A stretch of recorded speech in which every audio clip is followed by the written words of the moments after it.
The schoolteacher's rejection of the bank manager's marriage proposal was so swift and absolute that the entire town of Aztec, New Mexico Territory, talked about it for weeks in the autumn of 1883.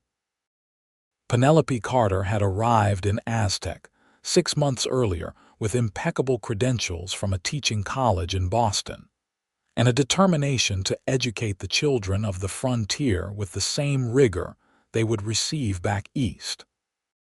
She was 23 years old, standing tall at 5 feet 7 inches, with chestnut hair she wore in a practical bun and gray eyes that missed nothing.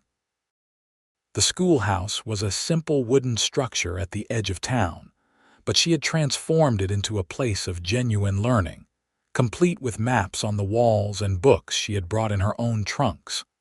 The rejections had started almost immediately after her arrival. First came Samuel Wright, the general store owner, a widower of 40 who thought a schoolteacher would make a fine mother for his 3 children. Penelope had listened politely to his proposal over Sunday dinner at the boarding house, then explained that she had no intention of marrying simply to become an instant mother to children, who already had a perfectly capable housekeeper caring for them. Samuel had left red-faced and confused. Then came Thomas Bennett, the deputy sheriff, who was closer to her age at 27 and quite handsome in his way. He had courted her properly for 3 weeks, bringing flowers and walking her home from school.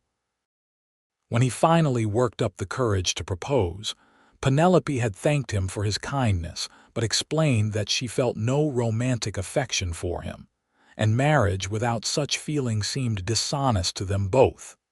The bank manager, Richard Foster, had been the most persistent. He was 32, well-educated, and saw in Penelope a woman of similar intellectual standing. He had proposed in the most elaborate fashion, with a ring and a speech about partnership and mutual respect. Penelope had appreciated his approach more than the others, but her answer remained the same. She was not interested in marriage for the sake of marriage, partnership for the sake of convenience, or respect without love. The town's opinion was divided. Some of the women admired her independence, though they spoke of it only in whispers. Others thought her foolish for turning away good men with stable prospects. The men generally considered her too proud for her own good, destined to become a spinster who would regret her choices when her youth faded. Penelope paid little attention to the gossip. She had come west not to find a husband but to make a difference, to teach children who might otherwise grow up illiterate, to bring learning to a place that desperately needed it. If love found her, it would have to be real and true, not convenient or expected. It was on a crisp October morning that she first truly noticed Henry Foster, though he had been in town the entire time she had lived there. He was not related to Richard Foster, the bank manager, despite sharing a last name. Henry was a ranch hand who worked on the Double J Ranch about 5 miles outside town, and he came into Aztec once a week for supplies. Penelope had seen him before, of course. He was hard to miss at 6 feet tall with broad shoulders built from years of ranch work, dark hair that fell past his collar, and a quiet presence that seemed to take up space without demanding attention. He was 26 years old, though his weathered face sometimes made him look older. What she had not noticed before was the way he always tipped his hat to her when their paths crossed, the way his brown eyes held a gentleness that contradicted his rough exterior, and the way he never stared at her the way other men did. On that October morning, she was outside the schoolhouse during the lunch break, watching her students play.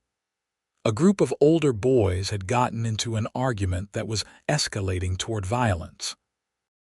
Before she could intervene, Henry Foster, who had been riding past on his way to the general store, dismounted and walked over to the boys with an easy, unhurried stride. "Fellows," he said quietly, his voice barely raised. "Seems like there might be a better way to settle this." The boys, who had ignored Penelope's calls to stop, immediately fell silent. Henry had that effect on people. He spoke rarely, but when he did, others listened. "Sorry, Mr. Foster," one of the boys mumbled. "Do not apologize to me," Henry said, nodding toward Penelope. "Miss Carter is the one trying to teach you." The boys apologized to her properly, then went back to their games peacefully. Henry tipped his hat to Penelope and turned to leave. "Mr. Foster," she called out, surprising herself. "Thank you. They do not always listen as they should." "Children need to know someone cares whether they listen or not," he said simply. "You care. They know it. They will come around." There was something in his voice, an understanding that suggested personal experience. Before she could ask what he meant, he had mounted his horse and ridden toward town. That evening, at the boarding house where she lived, Penelope found herself asking the landlady, Mrs. Davies, about Henry Foster. "Henry? Oh, he is a good man, Mrs. Davies said, kneading bread dough with practiced efficiency. "Been working at the Double J for about 4 years now. Came from Texas, I believe. Does his work, keeps to himself mostly. Very reliable from what I hear." "Is he not from around here originally?" Penelope asked, trying to sound casual. "No, dear. I think he had a difficult past, though he does not speak of it. John Jenkins, who owns the ranch, says Henry is the best hand he has ever employed, completely trustworthy." Mrs. Davies gave Penelope a knowing look. "Why do you ask?" "He helped with some students today," Penelope said quickly. "I was simply curious." Mrs. Davies smiled but said nothing more, though her expression suggested she did not believe curiosity was the only reason for Penelope's questions. Over the following weeks, Penelope found herself noticing Henry more often. He came to town every Saturday morning, like clockwork. He would go to the general store, sometimes to the blacksmith, occasionally to the saloon, though never for long, and never appearing drunk. He was polite to everyone, helpful when needed, but never pushed himself into situations or conversations. She also noticed that several young women in town had their eyes on him, including Margaret Walsh, the saloon owner's daughter, who made it quite obvious she would welcome his attention. Henry was courteous to Margaret, but showed no particular interest, which only seemed to make her try harder. One Saturday in late October, Penelope was at the general store buying supplies for the schoolhouse when Henry entered. They nodded to each other in greeting. She was looking at slates for the students when she heard Samuel Wright, the store owner, speaking to Henry. "You hear about Miss Carter turning down Richard Foster," Samuel said, his voice carrying more than he perhaps intended. "That is 3 proposals now. Woman does not know what she wants, if you ask me."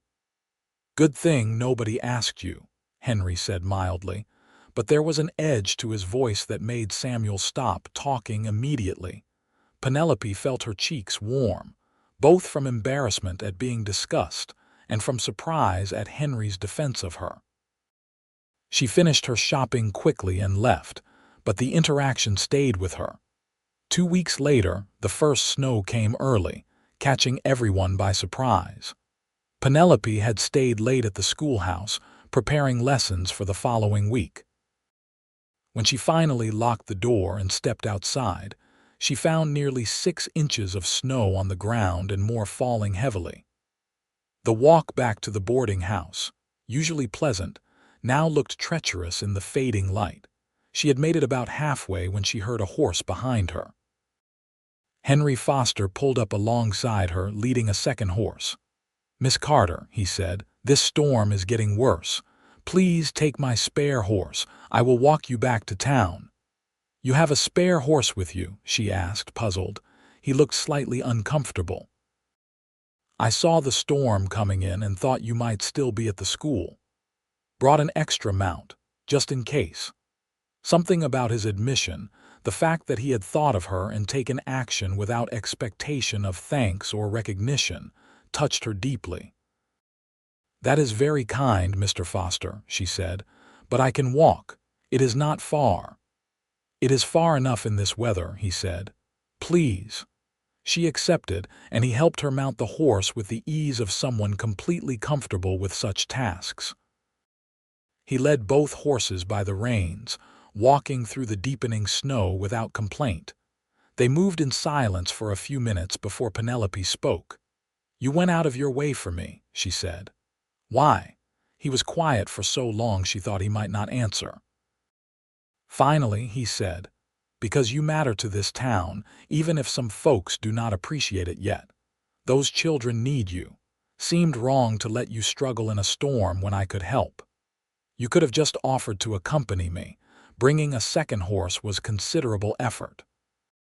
Walking in this would have soaked your skirts and boots, might have made you ill.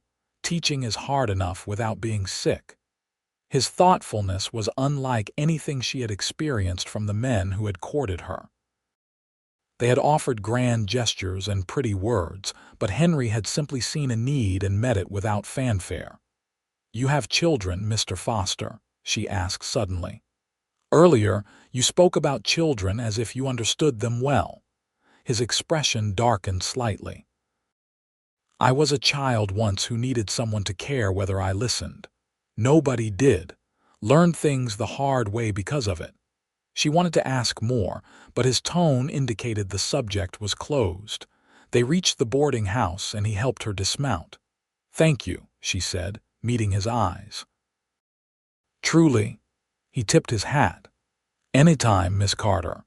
She watched him lead the horses toward the livery stable, a tall figure disappearing into the snow, and felt something shift in her chest. Over the next month, their paths crossed more frequently, though Penelope could not determine if this was coincidence or design. Henry never sought her out directly, but he seemed to be present when she needed assistance. When the schoolhouse stove malfunctioned, he happened to be in town and fixed it without being asked. When some of her older students grew rowdy and disrespectful, he arrived to pick up supplies, and his mere presence calmed them. When she struggled to carry a heavy box of books from the general store, he appeared and carried it for her without a word. She began to look forward to Saturdays, knowing she might see him. They spoke little, but their brief conversations felt more meaningful than the lengthy courtships she had endured. He asked about her students, about her work, about whether she had everything she needed. He never asked about her personal life, never pried into why she had come west, never mentioned her rejected suitors. In mid-November, the town held a social dance in the church hall to celebrate the end of harvest season. Penelope attended reluctantly, knowing she would likely face more unwanted attention from men hoping to court her. She wore a simple blue dress and spent most of the evening talking with the other women or watching her students dance with their parents. Henry was there, which surprised her. He stood along the wall, watching the crowd with his usual quiet attention. Margaret Walsh approached him several times, clearly inviting him to dance, but he politely declined each time. Richard Foster, the bank manager who had proposed to her, approached Penelope midway through the evening. Despite her rejection, he remained cordial, and she appreciated that about him. "Miss Carter," he said, "I hope you are enjoying yourself." "I am, thank you, Mr. Foster. I wanted to say," he continued, his voice sincere, "that I bear you no ill will regarding your answer to my proposal. You were honest, and that takes courage. I hope we can remain friendly." "I would like that very much," she said, relieved. "I do wonder, though," he said carefully, "what sort of man would suit you? You have turned down good offers from good men." She considered the question seriously. "Someone who sees me as I am, not as what I could provide for them. Someone who understands that teaching is not just how I spend my time but part of who I am. Someone whose presence makes me better and whom I can make better in return." "That is a tall order," Richard said with a slight smile. Perhaps, she agreed, but settling for less seems dishonest. Richard nodded thoughtfully, then excused himself. Penelope noticed him walking over to where Henry stood. The two men spoke briefly, and she saw Richard gesture in her direction. Henry's expression remained neutral, but he looked at her across the room, and their eyes met for a long moment before she looked away, her heart beating faster.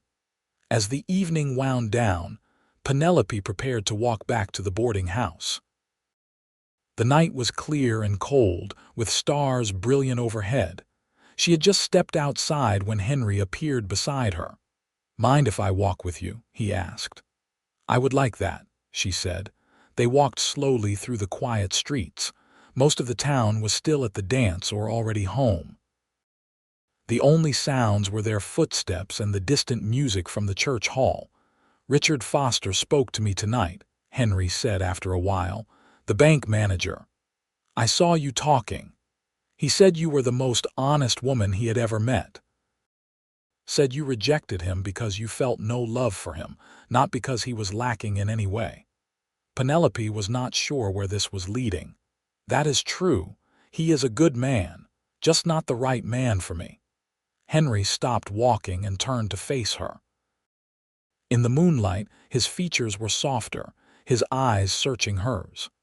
"Miss Carter, I need to be honest with you about something," he said, his voice low. "These past months I have come to admire you greatly. Your strength, your dedication, your refusal to settle for anything less than what you deserve. You are unlike any woman I have ever known." Her breath caught. "Mr. Foster, please let me finish," he said gently. "I am not a man of means. I am a ranch hand with a difficult past and an uncertain future. I have nothing to offer you except hard work and an honest heart, but I want you to know that I see you, truly see you, and I think you are remarkable." The words were simple, but they struck her with more force than any elaborate proposal she had received. This was not about what she could provide or how she would fit into his life. This was about her, as a person, being valued for who she was. "What are you saying?" she asked, though her heart was already racing with hope. "I am saying that I would like the chance to court you properly, if you would allow it. But I am also saying that I understand if I am not what you are looking for. I am not educated like you. I cannot offer you the life those other men could." She stepped closer to him, close enough to see the vulnerability in his eyes, the fear of rejection. "You are wrong," she said softly. "You have far more to offer than any of them." His eyes widened slightly. "Penelope." It was the first time he had used her given name, and the sound of it on his lips made her shiver. "Yes," she said. "Yes, you may court me, Henry Foster. I would like that very much." The smile that broke across his face transformed him, revealing a joy she had never seen in him before. He took her hand gently, carefully, as if she were something precious. "I will do right by you," he said. "I promise." They stood there in the quiet street, hands clasped, and Penelope felt a certainty she had never experienced with any other man. This was right. This was what she had been waiting for. The courtship that followed was unlike anything Penelope had imagined. Henry was not given to grand gestures or flowery words, but his actions spoke volumes. He came to town every Saturday, as always, but now he would spend the afternoon with her. They would walk together, talk about their weeks, share their thoughts on everything from books to philosophy to the best way to train a horse. She learned about his past slowly, in pieces he revealed when he was ready. He had grown up in Texas, the son of a rancher who had lost everything to drought and debt. His father had become bitter and angry, taking his frustrations out on Henry and his younger sister. When Henry was 16, his father had sold their remaining land and disappeared, leaving Henry to care for his 12-year-old sister alone. "I did the best I could," he told her one cold December afternoon as they sat in the schoolhouse after her students had left. Took whatever work I could find, but it was never enough. Sarah, my sister, she got sick one winter, pneumonia. I had no money for a doctor, no way to help her properly. She died, and it was my fault. Henry, no, Penelope said, taking his hand. You were a child yourself. You did everything you could. I should have done more, he said, his voice rough with old pain. After she died, I drifted for a while, got into some trouble, nothing too serious but enough to make me realize I was destroying myself. Finally made my way here, and John Jenkins gave me a chance when nobody else would. Been working hard ever since, trying to be the man I should have been back then. She understood then why he had defended her to Samuel Wright, why he cared so much about her students, why he noticed when someone needed help. He was trying to make up for a past he could not change, trying to be for others what no one had been for him and his sister. You are a good man, Henry Foster, she said firmly. What happened to your sister was not your fault. You were children in an impossible situation. Being with you, he said, meeting her eyes, makes me believe that maybe I can forgive myself someday. Their relationship deepened as winter settled over New Mexico. The town's opinion of their courtship was mixed.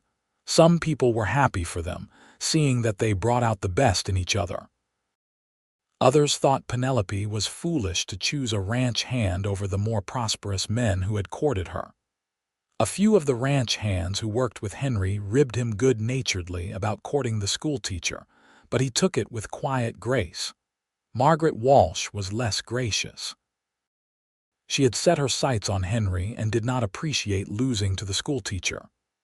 One Saturday in January, she cornered Penelope outside the general store. You think you are so much better than the rest of us, Margaret said, her voice sharp. Turning down good men left and right, then settling for a common ranch hand. What game are you playing? Penelope met her gaze steadily. I am not playing any game, Margaret. I rejected those men because I did not love them. I care for Henry because I do love him. It is that simple. Love, Margaret scoffed. You will change your tune when you are living in some tiny ranch house, doing laundry and cooking instead of teaching your precious students. If that is what my life becomes, I will embrace it gladly, because I will be with someone who values me for who I am, not what I can do for him.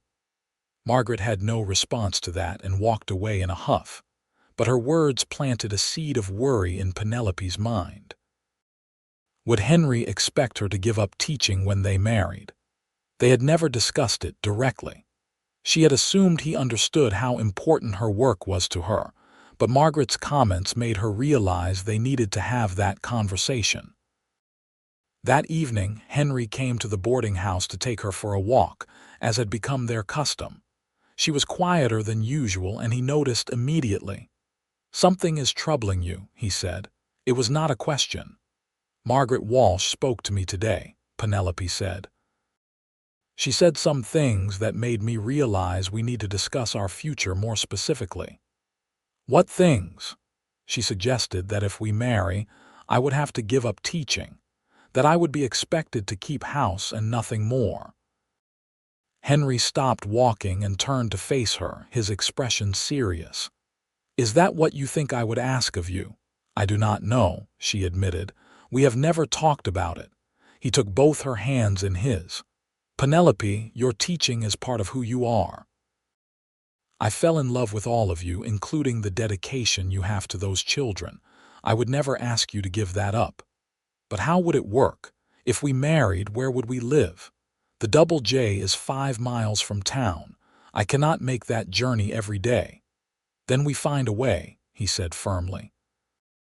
Maybe I look for work closer to town. Maybe we find a small house here in Aztec. Maybe we both make sacrifices and adjustments until we figure out what works, but I will not ask you to stop being who you are. The relief that flooded through her was immense. You would truly do that. Change your work for me, Penelope, I would do anything for you. You must know that by now." She did know it, but hearing him say it aloud made it real in a way it had not been before. "I love you, Henry Foster," she said. "I have been afraid to say it, but it is true. I love you." His answer was to kiss her, gentle and careful as if she were made of something that might break. It was their first kiss, and it felt like a promise. The winter passed in a blur of stolen moments and growing intimacy. They talked about their future constantly now, making plans, dreaming together. Henry spoke to John Jenkins about his situation, and his employer, who had always valued Henry's work, made him an offer. There was a small foreman's cottage on the ranch property that Henry could have if he took on additional responsibilities. It was still 5 miles from town, but Jenkins agreed to give Henry more flexible hours so he could drive Penelope to and from school each day. It was not a perfect solution, but it was workable, and it showed Henry's commitment to supporting her career. Penelope was moved by the effort he had made, the way he had advocated for her needs with his employer. In late February, Henry asked her formally to marry him. They were at the schoolhouse, and he had brought wildflowers he had somehow found despite the winter cold. "I know I should wait until spring," he said, "but I cannot wait any longer. Penelope Carter, will you marry me? Will you let me spend the rest of my life trying to deserve you? You already deserve me," she said, tears in her eyes. "And yes, 1,000 times yes." They set the wedding for late April, after the school term ended. Penelope wanted her students to be there, and she wanted to finish the year properly before beginning her new life. The engagement was announced, and the town reacted with mixed emotions, but Penelope and Henry paid little attention to the gossip. Mrs. Davies helped Penelope plan the wedding, which would be simple but meaningful. They would marry in the church, with a small reception afterward. Penelope wrote to her family in Boston, informing them of her engagement. Her mother wrote back expressing concern that Penelope was marrying beneath her station, but her father's letter was warmer, saying that any man who made his daughter that happy must be a good man indeed. As spring arrived and the wedding approached, Penelope found herself filled with a joy she had never known. She had come west searching for purpose and found it in teaching. She had never expected to find love, certainly not a love this deep and true.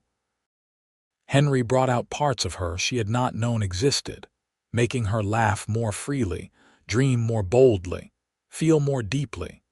One evening in early April, as they sat on the steps of the schoolhouse watching the sunset, Henry said something that surprised her. "I have been thinking," he said slowly, "about going back to school myself. Learning to read and write properly, maybe study some. Would that be foolish, a man my age?" Penelope turned to him, her heart full. "It would not be foolish at all. I think it would be wonderful." "I want to be able to help you," he said. "With your teaching, I mean, and I want to understand the books you love so much, want to be able to share that part of your life more fully." "I will teach you anything you want to learn," she promised. "We can start whenever you are ready." "After we are married," he said. "I want to start our life together with that, learning from you, growing with you." The image of them sitting together in the evenings, her teaching him while he taught her about ranching and horses and the practical skills she had never learned, filled her with warmth. This was partnership, true partnership, two people making each other better. The week before the wedding, trouble came from an unexpected direction. Thomas Bennett, the deputy sheriff who had courted Penelope months earlier, came to the schoolhouse after class one day. He seemed agitated, and Penelope invited him in with some concern. "Miss Carter," he said, pacing the small room, "I need to warn you about something. There has been talk, rumors really, about Henry Foster's past." Her back stiffened. "What kind of talk?" "Some drifter came through town last week, said he knew Henry from Texas. Said Henry was involved in some robberies, that he ran with a bad crowd. And you believe a random drifter over a man who has lived here for 4 years and proven himself countless times? Penelope asked, her voice cold. I am just trying to protect you, Thomas said. You deserve to know what you might be marrying into. I know exactly what I am marrying into, she said firmly. Henry has told me about his past, about the mistakes he made when he was young and desperate. He has worked hard to build a better life, and I will not let unfounded rumors destroy that. So it is true then. He was involved in criminal activities. What he did or did not do as a desperate 16-year-old boy is not your concern or mine. What matters is the man he is now. Thomas looked frustrated. I care about you, Penelope. I do not want to see you hurt. Then trust my judgment, she said. Henry is a good man, the best man I have ever known. If you cannot see that, then you do not know either of us as well as you think you do. Thomas left looking dissatisfied, and Penelope felt a knot of worry form in her stomach. She knew Henry's past was not as dark as the rumors suggested. He had told her about taking food he had not paid for when he was starving, about traveling with some rough men for a few months before realizing they were a bad influence and leaving. These were the desperate acts of a child trying to survive, not the actions of a hardened criminal. But she also knew that in a small town, rumors could be damaging. She needed to warn Henry. She found him at the livery stable, checking on his horses. His face grew serious as she recounted what Thomas had said. I should have known this would come up eventually, he said quietly. My past is not something I can outrun forever. You do not need to outrun it, Penelope said. You just need to stand firm in who you are now. Anyone who knows you are a good man. What if the rumors get worse? What if they affect you, your teaching? Then we will face it together, she said firmly. I am not afraid of rumors, Henry. I am only afraid of losing you. He pulled her into his arms, holding her close. You will never lose me, I promise you that. The rumors did spread over the next few days, but they were met with surprising resistance from many in the town. John Jenkins made it clear that he stood behind Henry completely, vouching for his character publicly. Several of Penelope's students' parents spoke up in Henry's defense, remembering times he had helped them or their children. Even Samuel Wright, who had been rejected by Penelope, told anyone who would listen that Henry Foster was as honest as they came. The drifter who had started the rumors left town quickly when Sheriff Morrison began asking pointed questions about his own background. It turned out he had his own reasons for trying to damage Henry's reputation, related to a gambling debt from years earlier that had nothing to do with Penelope or their upcoming marriage. By the time their wedding day arrived in late April, the rumors had largely died down, dismissed by most as malicious gossip. The day dawned clear and beautiful, with wildflowers blooming across the prairie and a warm breeze carrying the scent of sage. Penelope wore a simple white dress that Mrs. Davies had helped her sew, with lace at the collar and cuffs. Her hair was arranged in soft curls, with small flowers woven through it. She felt beautiful and nervous and more certain than she had ever been about anything. The church was full. Her students sat in the front rows, scrubbed clean and dressed in their best clothes. John Jenkins stood up as Henry's best man, and Mrs. Davies stood with Penelope. The townspeople who had come to respect both Henry and Penelope filled the remaining pews. When Henry saw her walking down the aisle, his expression transformed with such open love and wonder that several people in the congregation wiped away tears. He looked handsome in a new suit, his dark hair neatly trimmed, his eyes fixed on her as if she were the only person in the world. The ceremony was simple and beautiful. They spoke their vows in clear, steady voices, making promises they both intended to keep for the rest of their lives. When the preacher pronounced them husband and wife, Henry kissed her with a tenderness that made her heart soar.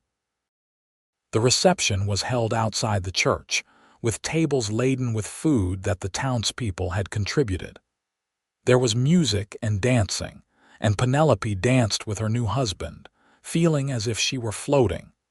Even those who had disapproved of their match seemed caught up in the joy of the day. As the sun began to set, Henry and Penelope prepared to leave for the foreman's cottage at the Double J Ranch. John Jenkins had given them a week alone before Henry would need to return to work. They climbed into the wagon Henry had decorated with ribbons and flowers, and as they drove away, Penelope's students ran alongside, cheering and throwing more flowers. The cottage was small but charming, with 2 rooms and a large window that looked out over the prairie. Someone, probably John Jenkins's wife, had left flowers in vases and food in the cupboards. A fire was already burning in the stove, making the space warm and welcoming. Henry carried Penelope over the threshold, making her laugh.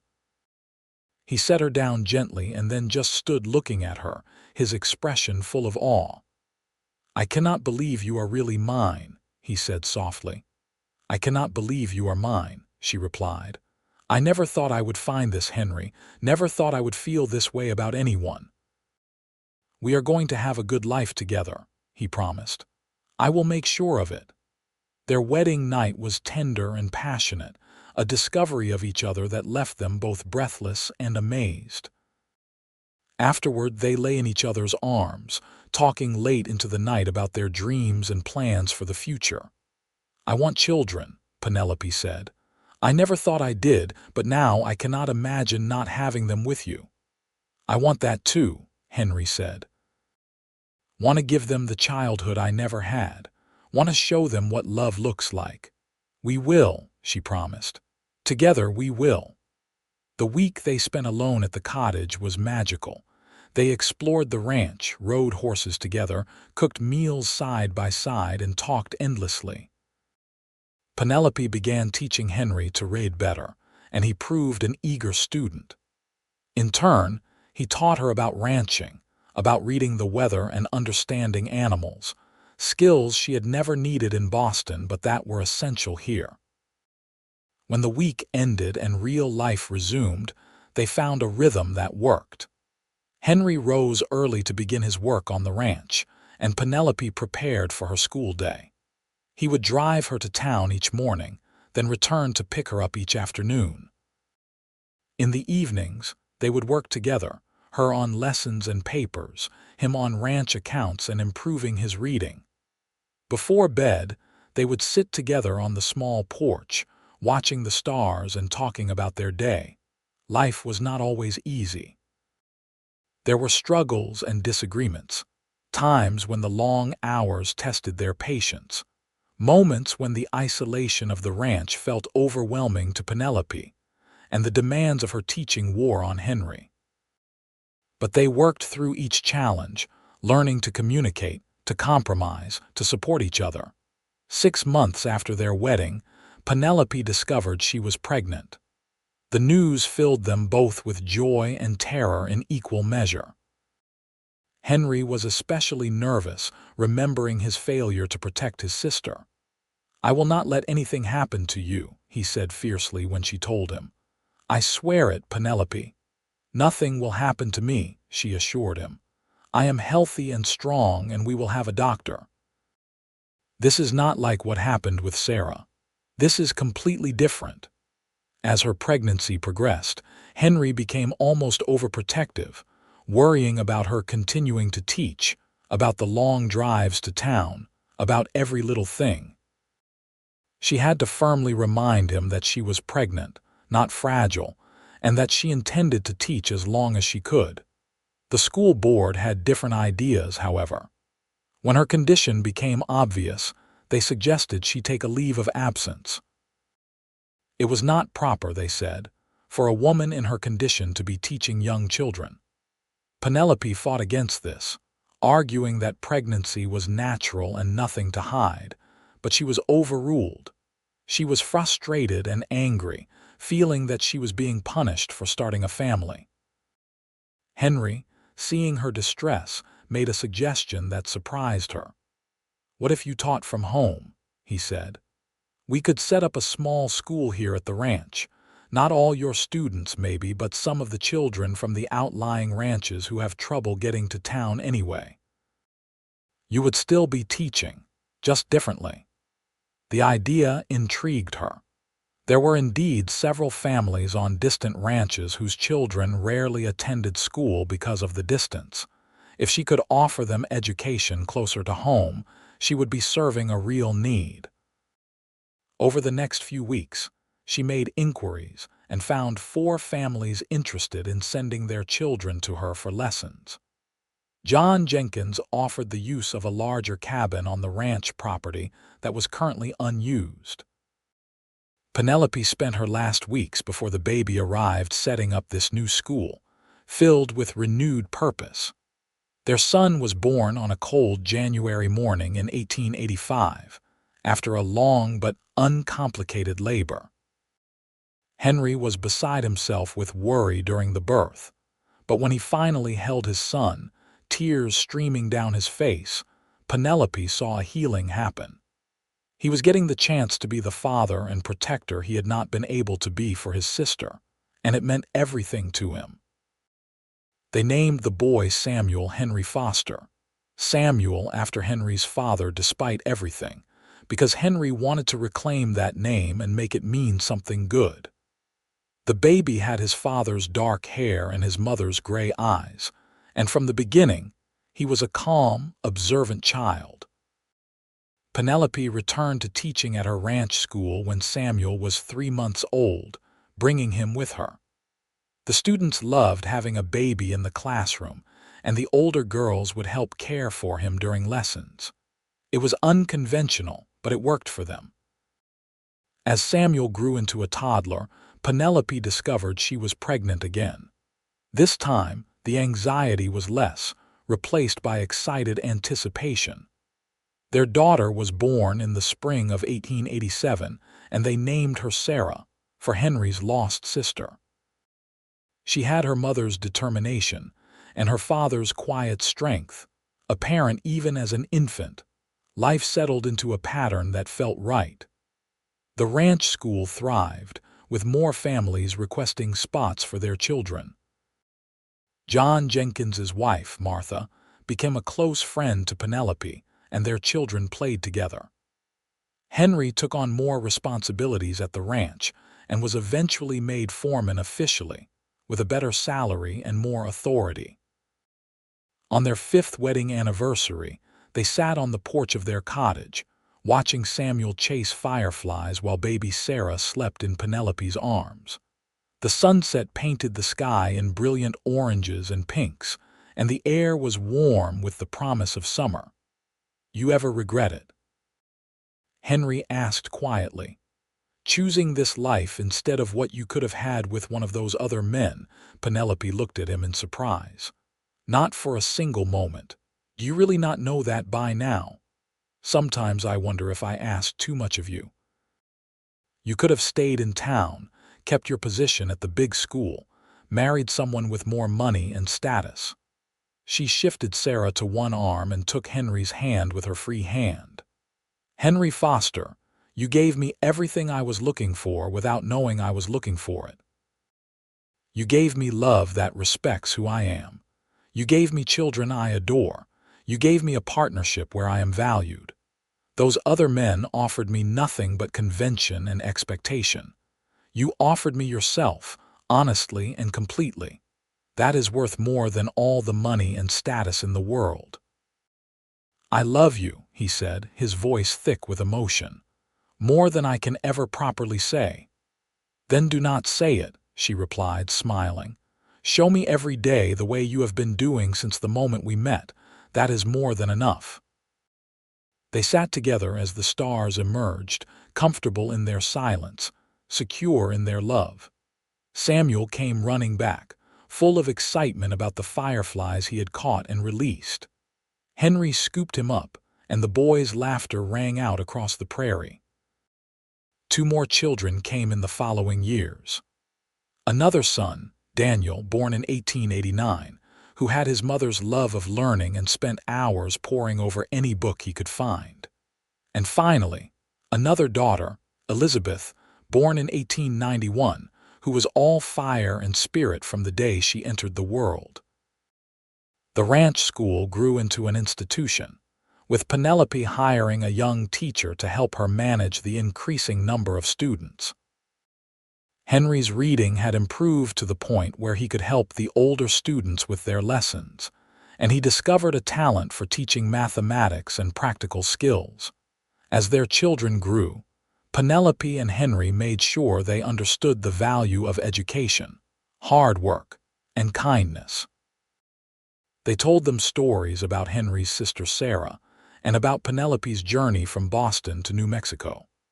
They taught them that the past shapes you but does not define you, and that love and determination can overcome almost anything. The town of Aztec continued to grow and change. Some of the people who had disapproved of Penelope and Henry's marriage eventually came around, seeing the strength of their partnership. Others never fully accepted them, but it mattered less and less as the years passed. Thomas Bennett, the deputy who had tried to warn Penelope off Henry, eventually married a woman from Santa Fe and moved away.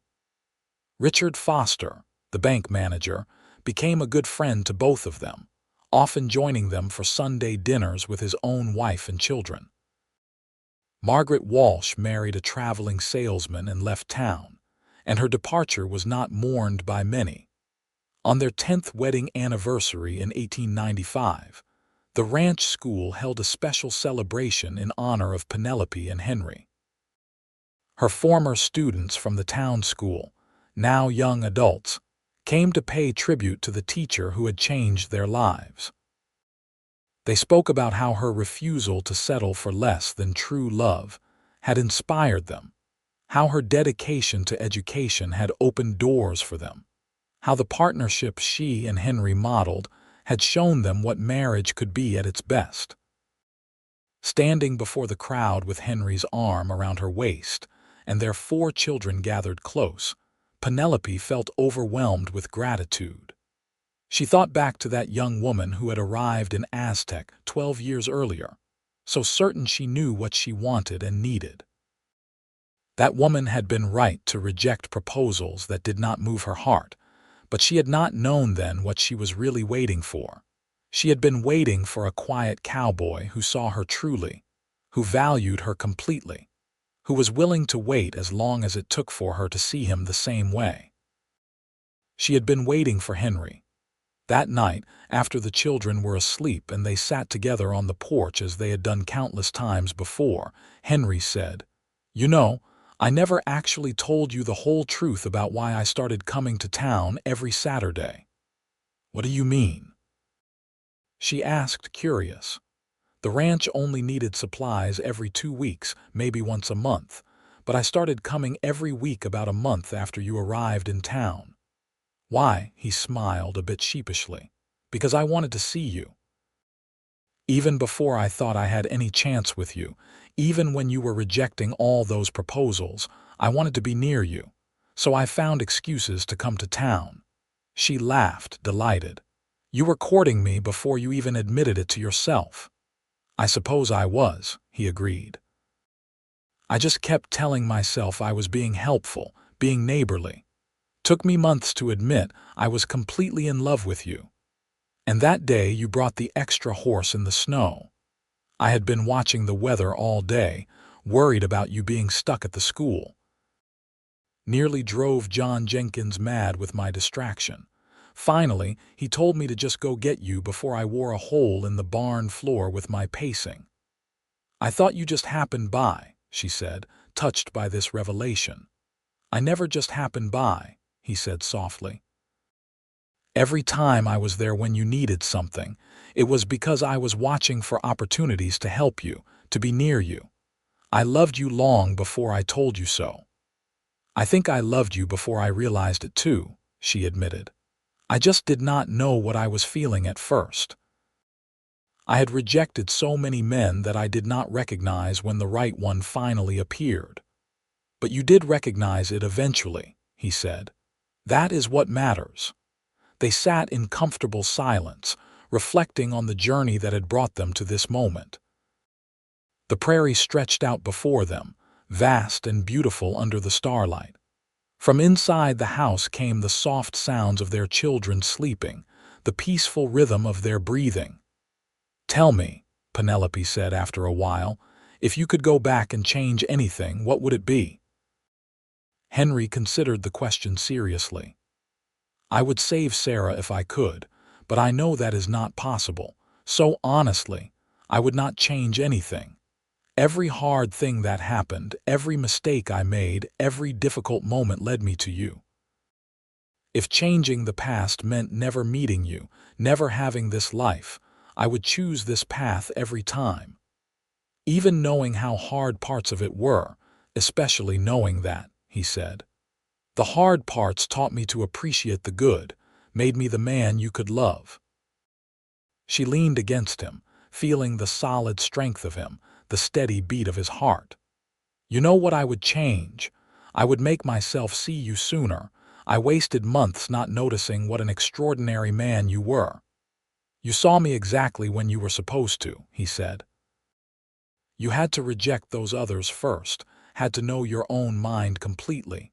Otherwise, you might have always wondered if you settled." He was right, she realized. The timing had been perfect, even if it had not seemed so at the time. Everything had unfolded exactly as it needed to. As the years continued to pass, their love deepened rather than fading. They faced challenges together, weathering droughts and financial difficulties, illnesses and injuries, the normal trials of life. But they faced them as a team, supporting each other, drawing strength from their partnership. Samuel grew into a thoughtful young man who wanted to study law.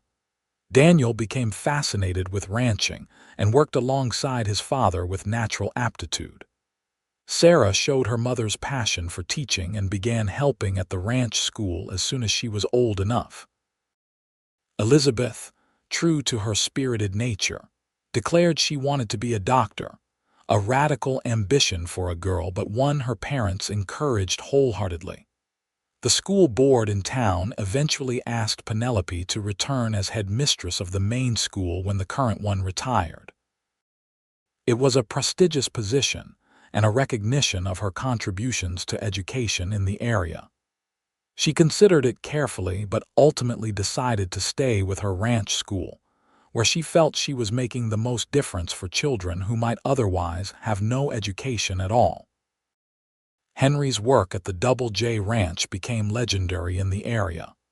His skill with horses was unmatched, and his fair treatment of the men who worked under him made him deeply respected. When John Jenkins grew older and needed to reduce his responsibilities, he made Henry a partner in the ranch, an unprecedented move that reflected the trust and affection between them. On their 20th wedding anniversary in 1905, their children threw them a surprise party. Friends and former students came from all over New Mexico to celebrate. The testimonials about how Penelope and Henry had impacted lives brought tears to everyone's eyes. One of Penelope's first students, now a successful merchant in Albuquerque, stood to speak. "Miss Carter, as I still think of you, taught me that education was the key to opportunity. But more than that, she taught all of us that you should never settle for less than what your heart truly wants." She turned down men who looked good on paper to wait for the man who was right in reality. That lesson, watching her have the courage to hold out for real love, has guided many of us in our own lives. A woman who had been a neighbor during their early years spoke next. "Henry Foster showed everyone what it means to truly support your partner. He never tried to diminish Penelope or make her less than she was.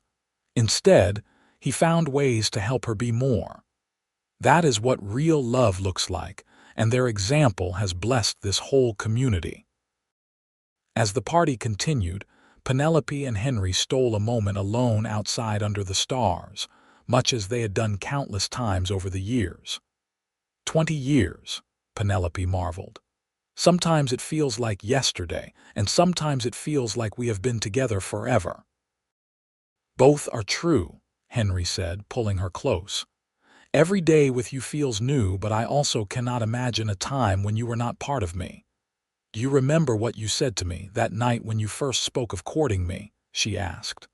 I said many things that night. Which part? You said, I will wait as long as it takes, but you did not have to wait long at all. I was so ready for you, I just had not known it until that moment. I would have waited forever, he said simply, but I am grateful I did not have to. They stood together, older now but no less in love, watching the party continue without them for a few precious moments. Their children's laughter drifted out to them, a sound that never failed to fill them with joy and gratitude. We did well, did we not? Penelope said softly. Not just with our children, though I am so proud of them, but with us, with building this life together. We did better than well, Henry replied. We built something real and true. We honored each other and ourselves. We loved each other properly. Properly, she repeated, liking the word. Yes, we loved each other properly. With respect and passion and friendship and partnership, everything love should be. Inside, someone called for them to come cut their anniversary cake. They walked back together, hand in hand, ready to celebrate with the community they had helped build and the family they had created. The years continued their steady march. The children grew up and pursued their dreams. Samuel became a lawyer in Santa Fe, fighting for justice for those who could not afford representation. Daniel took over more of the ranch operations, eventually marrying a rancher's daughter from a neighboring spread and expanding their holdings. Sarah opened her own school in a growing settlement to the north, carrying on her mother's legacy. Elizabeth, against all odds and obstacles, managed to gain admission to medical school back east, becoming one of the first female doctors from New Mexico. Each of their children's successes filled Penelope and Henry with pride, but what pleased them most was seeing their children find love themselves. They had learned from their parents' example what to look for in a partner, and each of them eventually found someone who complimented them, supported them, and loved them truly. Grandchildren came, bringing new life and energy to the ranch. Penelope, now in her 50s, found joy in teaching her grandchildren just as she had taught their parents. Henry, his hair now silver but his strength still evident, taught them to ride and work the land, passing on skills and wisdom. On quiet evenings, when the grandchildren were with their parents and the house was peaceful, Penelope and Henry would still sit on their porch, watching the sunset paint the New Mexico sky in brilliant colors. The view had not changed much over the decades, but they had changed, growing together, adapting to life's seasons, deepening their bond with each passing year. You remember when you thought you would be a spinster schoolteacher forever? Henry asked one evening, a teasing note in his voice. I never thought that, Penelope protested. I simply thought I would not marry unless I found someone worth marrying. And did you find someone worth marrying? She turned to look at him, this man who had been her partner for more than 30 years, whose face she knew as well as her own, whose presence was as necessary to her as breathing. I found someone worth everything, she said. Worth waiting for, worth building a life with, worth growing old beside. I found you, Henry Foster, and you were worth far more than I even knew to hope for. He kissed her then, tender and sweet, a kiss that held decades of love and commitment, of shared joys and survived sorrows, of a life built together one day at a time. As they sat together watching the stars emerge, Penelope thought about that young woman who had arrived in Aztec so long ago, so certain in her convictions, so sure of what she would not accept. That woman had been right to hold her ground, to refuse to settle, to wait for something real. She thought about the quiet cowboy who had noticed her, who had helped her without expecting anything in return, who had waited patiently until she was ready to see him. He had not pushed or pressured or tried to change her. He had simply been present, steadfast and true. Their love story was not one of love at first sight or dramatic gestures. It was a story of two people learning to see each other clearly, to value each other completely, to build a partnership based on mutual respect and genuine affection. It was a story of patience rewarded and faith justified. As darkness fell completely and they prepared to go inside, Penelope took one last look at the prairie stretching out before them, the land they had made their home. She thought about all the lives they had touched through the school, through the ranch, through simply living their values and loving each other well. "No regrets?" Henry asked, as he sometimes still did, needing the reassurance. "Not a single one," she replied, as she always did, meaning it completely.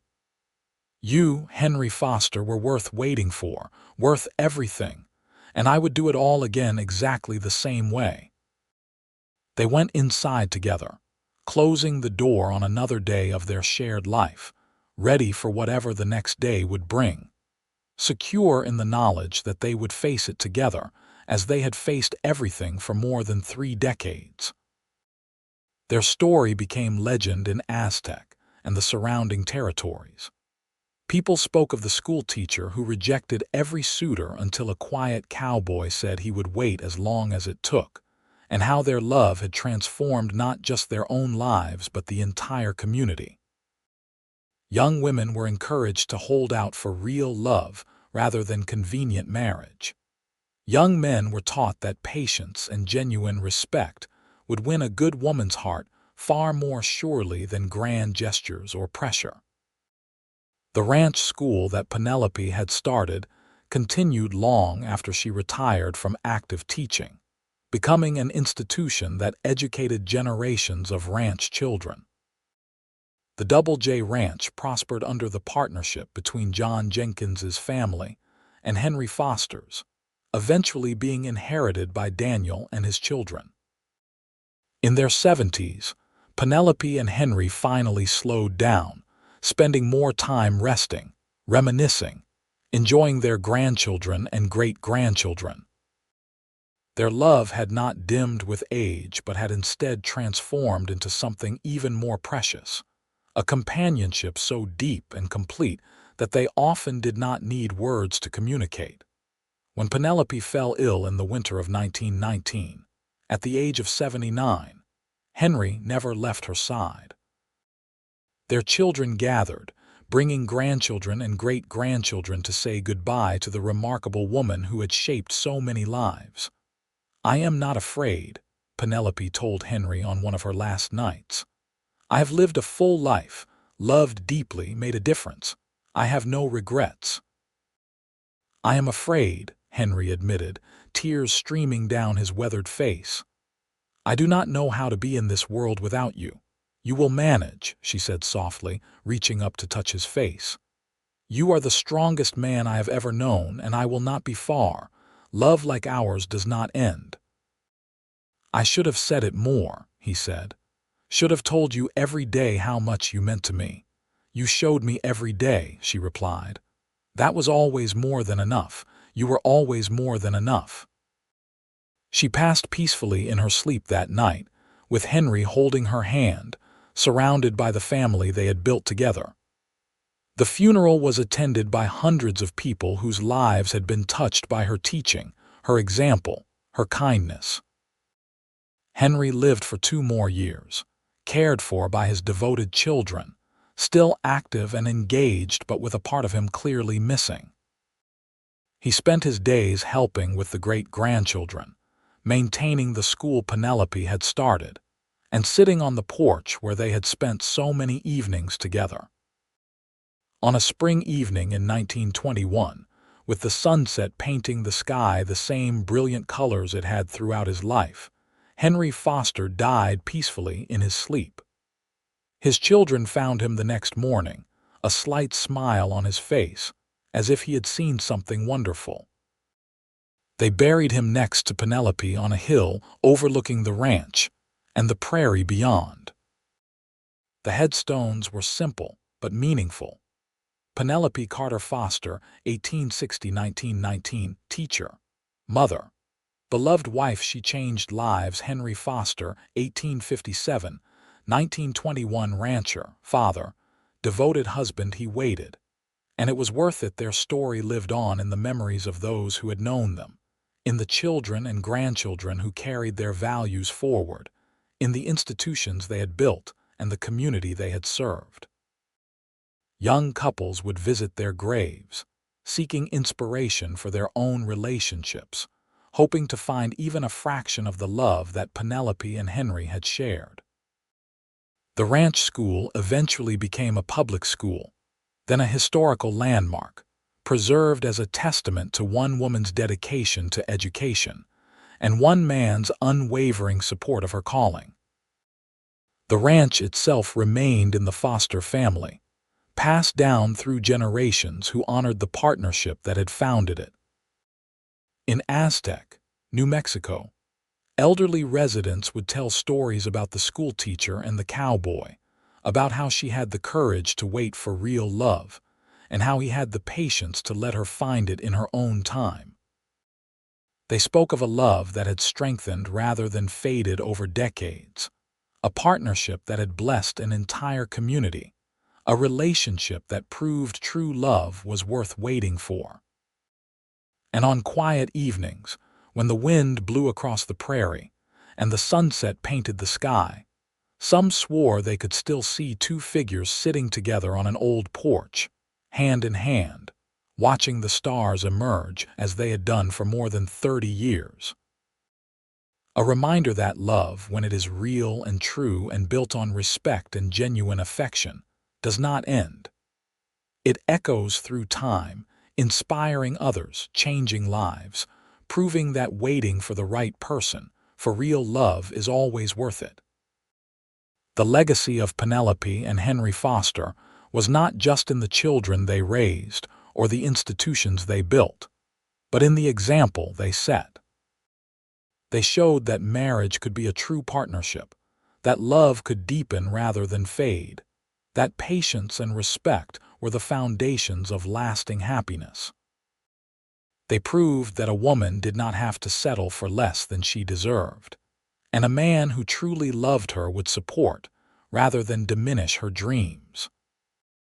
Their story became part of the fabric of Aztec, woven into the town's history, a tale told to new generations as an example of what love could and should be. The schoolteacher who rejected every suitor until a quiet cowboy said he would wait as long as it took, and the beautiful life they built together when she finally opened her heart to see what had been there all along.